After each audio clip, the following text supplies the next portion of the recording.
কাহিনীর শুরু হয় মনুমেন্ট ভ্যালির সেই রোমাঞ্চকর দৃশ্য দিয়ে, যা দেখলে যে কারো বুকের ভেতর কেঁপে ওঠে। এখানকার সমতল আর খাড়া পাহাড়গুলো যতটা সুন্দর দেখতে, আসলে ততটাই বিপজ্জনক আর প্রতারণামূলক। এখানে আমরা দেখি যে 5 জন মানুষ এই খাড়া পাহাড়গুলোতে চড়ার চেষ্টা করছে। এই 5 জন পর্বতারোহীর মধ্যে 3 জন একই পরিবারের সদস্য। বাবার নাম রয়েস, যিনি একজন অত্যন্ত অভিজ্ঞ এবং পুরনো পর্বতারোহী। তার সাথে তার মেয়ে অ্যানি আর ছেলে পিটারও আছে। এদের ছাড়াও আরও 2 জন এই দলের অংশ, কিন্তু তারা ততটা দক্ষ নয়। আর এটাই এই দুর্ঘটনার সবচেয়ে বড় আর কালো কারণ হয়ে উঠতে চলেছে। রোদের তীব্র তাপ আর পাহাড়ের উচ্চতার মাঝে এই 5 জন ধীরে ধীরে উপরের দিকে এগিয়ে যাচ্ছিল। যে 2 জন রয়েস আর তার ছেলেমেয়েদের থেকে একটু উপরে চড়ছিল, তারা হঠাৎ ভারসাম্য হারিয়ে ফেলে। পাহাড়ের পিচ্ছিল পৃষ্ঠে তাদের পা আটকে থাকে না, এবং পরের মুহূর্তেই তারা 2 জন হাজার হাজার ফুট উচ্চতা থেকে নিচের দিকে পড়তে শুরু করে। এখন সবচেয়ে ভয়ঙ্কর আর শিহরণ জাগানো বিষয়টা ছিল এই যে এই 5 জন একই দড়িতে পরস্পরের সাথে বাঁধা ছিল। উপরের সেই 2 জন পড়তেই তাদের ওজনের ধাক্কায় একে একে বাকি সবাইও পাহাড়ের পৃষ্ঠ থেকে আলাদা হয়ে যায়। এখন দৃশ্যটা এমন ছিল যে 5 জনই শূন্যে মাত্র একটা দড়ির সহায়ে ঝুলছিল, যেটা পাহাড়ের উপরের অংশে একটা ছোট্ট হুকের সাহায্যে আটকে ছিল। কিন্তু সেই দড়ি আর সেই হুক এই 5 জনের ভারী ওজন সামলানোর জন্য তৈরি করা হয়নি। বাতাসের তীব্র ঝাপটা আর 5 জনের ওজন সেই দড়িকে ধীরে ধীরে দুর্বল করে দিচ্ছিল। সবাই একসাথে নিচে পড়ার আগেই যে 2 জন সবার উপরে ছিল, তারা ধাক্কার কারণে দড়িতে এখন সবার নিচে ঝুলছিল। তখন হঠাৎ তাদের দিকের দড়ি ছিঁড়ে যায় এবং চোখের পলকে তারা গভীর খাদে পড়ে যায়। এখন সেই দড়িতে বাকি ছিল শুধু রয়েস, তার ছেলে পিটার আর মেয়ে অ্যানি। কিন্তু বিপদ তখনও কাটেনি। ওজন কমলেও দড়ি ধীরে ধীরে হুক থেকে সরে যাচ্ছিল, এবং সেই হুক পাথর থেকে বাইরে বেরিয়ে আসছিল। রয়েস তৎক্ষণাৎ বুঝে যায় যে আর কয়েক সেকেন্ডের মধ্যে ওজন কমানো না গেলে দড়ি পুরোপুরি উপড়ে যাবে এবং তার 2 নিরীহ সন্তানও তার সাথে মারা পড়বে। রয়েস তার মেয়ে অ্যানিকে চিৎকার করে বলে যে সে যেন পাহাড়ের কোনো ফাটলে ক্ল্যাম্প লাগানোর চেষ্টা করে, যাতে দড়িকে আরেকটু সহায়তা মেলে এবং হুকের উপর চাপ কমে। অ্যানি তার পুরো শক্তি ঢেলে দেয়। তার শরীর কাঁপছিল, কিন্তু তার হাত সেই ফাটল পর্যন্ত পৌঁছায় না যেখানে ক্ল্যাম্প লাগিয়ে সবার যান বাঁচানো যেত। রয়েস সবার নিচে ঝুলছিল, এবং তার ঠিক উপরে ছিল তার ছেলে পিটার। রয়েস এমন একটা পাষাণ হৃদয়ের সিদ্ধান্ত নেয় যা শুনলে যে কারো বুক ফেটে যাবে। সে তার ছেলে পিটারের দিকে তাকায়। তার চোখে বাবার ভালোবাসা আর সন্তানদের বাঁচানোর আকুলতা স্পষ্ট দেখা যাচ্ছিল। সে বলে, পিটার, ছুরি বের করো আর আমার দড়ি কেটে দাও। পিটার আর অ্যানি এটা শুনে স্তব্ধ হয়ে যায়।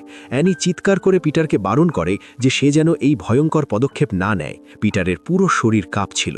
সে নিজের হাতে তার বাবার দড়ি কি করে কাটবে? তার জানা ছিল যে দড়ি কাটলেই তার বাবা হাজার হাজার ফুট নিচে পড়ে যাবেন। শেষমেশ চোখে জল আর ভারী মনে বাধ্য হয়ে পিটার ছুরি দিয়ে দড়ি কেটে দেয়। রয়েস দ্রুত নিচে পড়ে যায় এবং তার জীবন দিয়ে দেয়।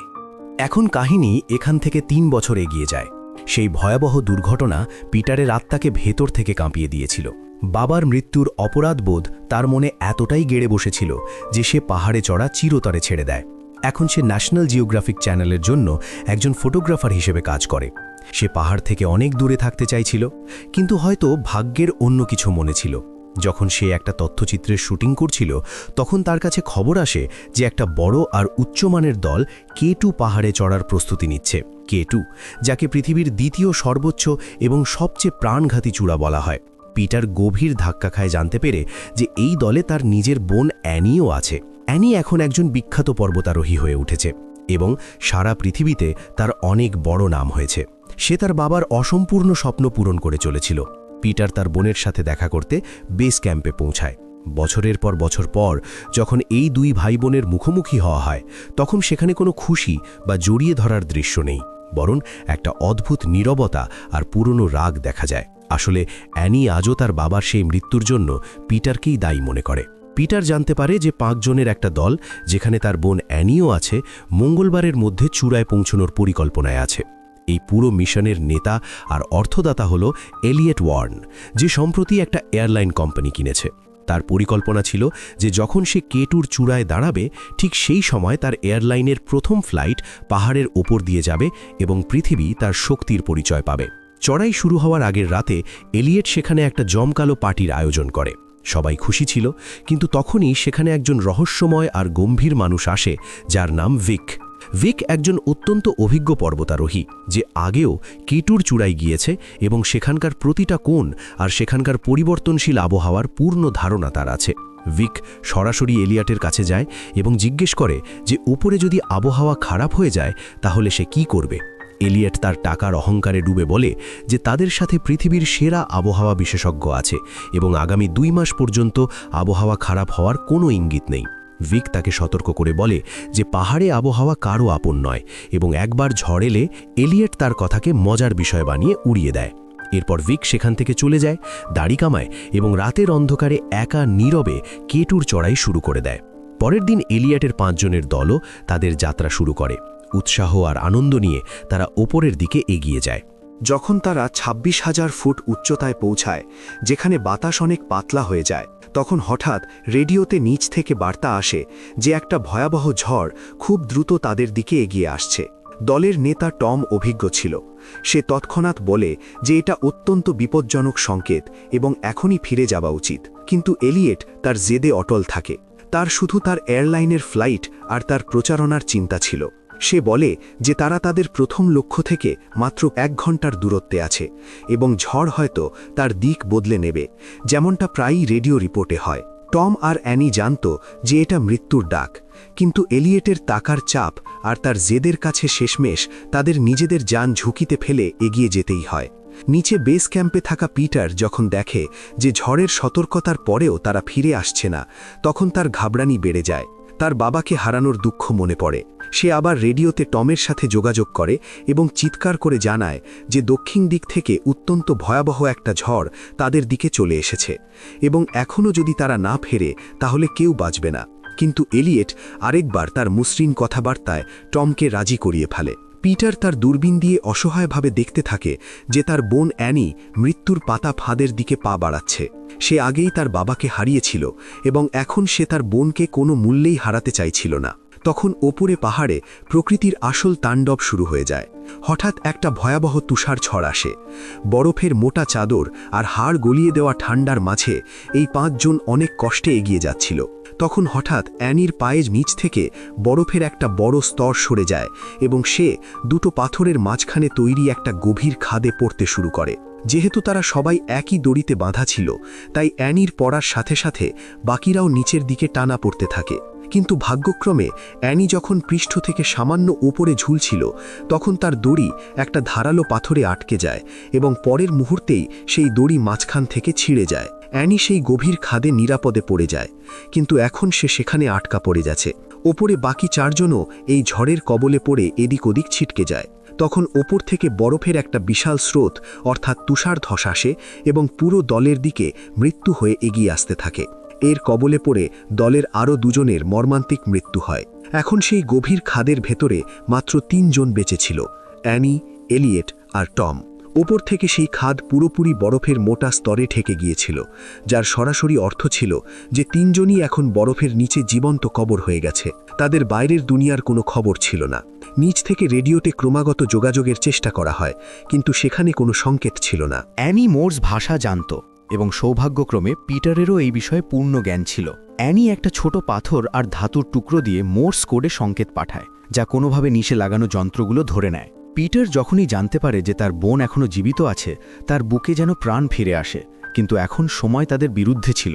বিশেষজ্ঞরা বলছিলেন যে এত উচ্চতায় আর এত ঠান্ডায় তারা 36 ঘন্টার বেশি বেঁচে থাকতে পারবে না, কারণ তাদের কাছে অক্সিজেন আর জরুরি ওষুধের ভীষণ অভাব ছিল। সবচেয়ে বড় সমস্যা ছিল যে বরফের নিচে তাদের সঠিক অবস্থান কিভাবে খুঁজে বের করা যাবে এবং সেখানে পৌঁছাতে এই বিশাল বরফের দেওয়াল কিভাবে সরানো যাবে। এটা অসম্ভবের মতোই লাগছিল। পিটার তার বোনকে বাঁচাতে নিজে ওপরে যাওয়ার সিদ্ধান্ত নেয়, তার নিজের জান গেলেও। এই জন্য সে সেনাবাহিনীর কাছে যায় এবং তাদের কাছ থেকে নাইট্রোগ্লিসারিনের শক্তিশালী বোমা চায়। এই বোমাগুলো এতটাই বিপজ্জনক ছিল যে সামান্য ঝাঁকুনি বা সরাসরি সূর্যের আলো পড়লেই এগুলো নিজে থেকে ফেটে যেতে পারে। এলিয়টের কোম্পানি 50 লাখ টাকার পুরস্কার ঘোষণা করে, যাতে আরও কেউ এই বিপজ্জনক মিশনে পিটারের সাথে যেতে পারে। টাকার লোভে একটা দল তৈরি হয়ে যায়, কিন্তু যাত্রা শুরু করার আগে পিটারকে পরামর্শ দেওয়া হয় যে তার দলে ভিককে অবশ্যই রাখা উচিত। ভিক সেই অভিজ্ঞ মানুষ যে চড়াই শুরুর আগে এলিয়টকে সতর্ক করেছিল। ভিকের অতীত অত্যন্ত বেদনাদায়ক ছিল। 4 বছর আগে তার নিজের স্ত্রী, যে একজন বিখ্যাত পর্যটন গাইড ছিল, এই পাহাড়ে একটা ভয়াবহ ঝড়ে নিখোঁজ হয়ে যায়। ভিক তাকে খুঁজতে পাগলের মতো উপরে গিয়েছিল। তার স্ত্রীর লাশ পায়নি, কিন্তু আরও 3 জনের জান বাঁচিয়ে ফিরিয়ে এনেছিল। এই চেষ্টায় তার পায়ের আঙুলগুলো ঠান্ডায় বাজেভাবে পচে গিয়েছিল। সে আজও তার স্ত্রীর শেষ নিশানা খুঁজে বের করতে প্রায়ই এই বিপজ্জনক পার্বত্য এলাকায় ঘুরে বেড়াত। পিটার আর তার দল হেলিকপ্টারে করে ভিকের কাছে পৌঁছায়।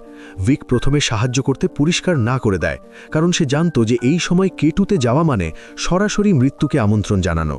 কিন্তু যখন পিটার তাকে মনে করিয়ে দেয় যে বছরের পর বছর আগে সে তার বাবা রয়েসের সাথে এভারেস্টে চড়েছিল, তখন ভিকের পুরনো স্মৃতি জেগে ওঠে এবং সে রাজি হয়ে যায়। সে দলের নেতা হতেই বলে, এটা কোনো রেকর্ড গড়া চড়াই নয়, এটা একটা উদ্ধার অভিযান এবং এখানে প্রতিটা পদক্ষেপ আমার ইচ্ছা মতো নেওয়া হবে।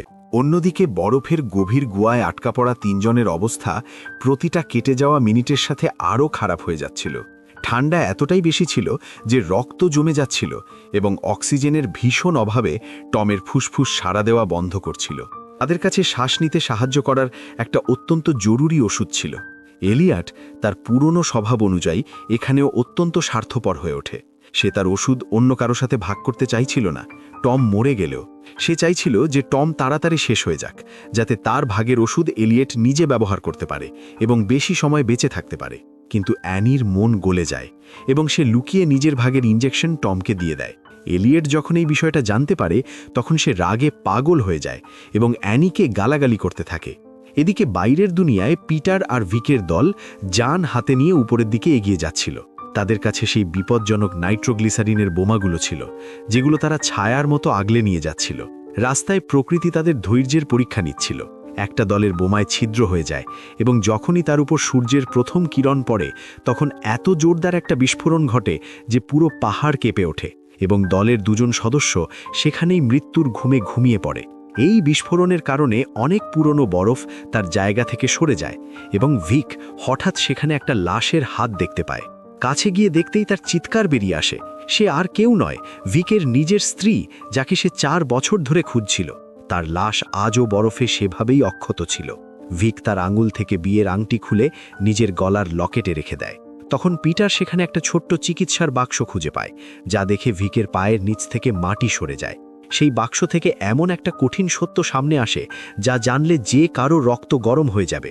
আসলে 4 বছর আগে যখন ভিকের স্ত্রী ঝড়ে আটকা পড়েছিল, তখন এলিয়টও তার সাথেই ছিল। এলিয়ট নিজেকে বাঁচাতে ভিকের স্ত্রীর সব ডেক্সামেথাসন ওষুধ চুরি করে নিয়েছিল এবং তাকে যন্ত্রণায় একা ফেলে চলে গিয়েছিল। ভিক এখন বুঝে যায় যে তার স্ত্রীর মৃত্যুর আসল দায়ী অন্য কেউ নয়, এই এলিয়টই। ভিকের বুকে প্রতিশোধের আগুন জ্বলতে শুরু করে এবং সে দ্রুত সেই গুহার দিকে এগিয়ে যায় যেখানে এলিয়ট আটকে ছিল। রাত নেমে এসেছিল এবং অ্যানির অবস্থা অত্যন্ত নাজুক হয়ে পড়েছিল। সে রেডিওতে পিটারের সাথে যোগাযোগ করে এবং দুর্বল গলায় বলে, পিটার, তুমি ফিরে যাও। আমাদের মধ্যে কেউই সকালে সূর্য দেখতে পাবে না। নিজের জান ঝুঁকিতে ফেলো না। পিটার তাকে সাহস দেয়, কিন্তু তার নিজের চোখের জল থামছিল না। সেই রাতেই এলিয়ট তার পশুত্বের সব সীমা পার করে দেয়।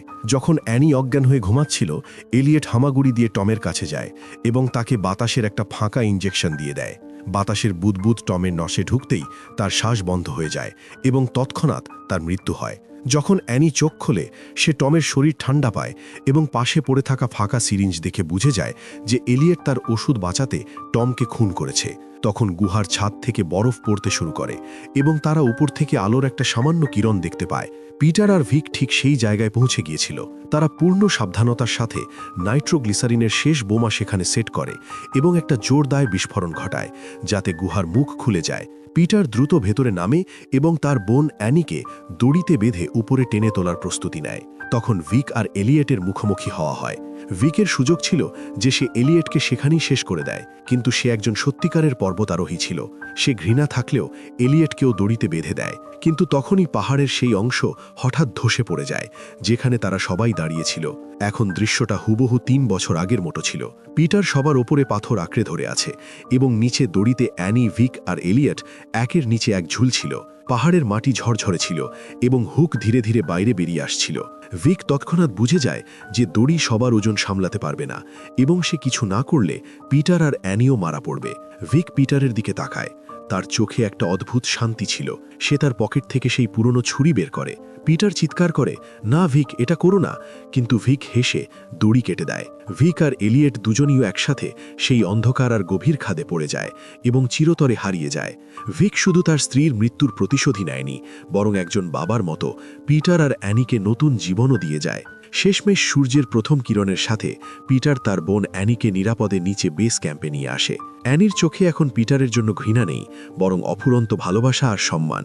সে তার ভাইকে জড়িয়ে ধরে এবং সেই পুরনো ভুলের জন্য মন থেকে মাফ করে দেয়। সে বলে, পিটার, আজ যদি বাবা এখানে থাকতেন তাহলে তোমাকে আর তোমার সাহসিকতাকে নিয়ে তিনি অনেক গর্বিত হতেন।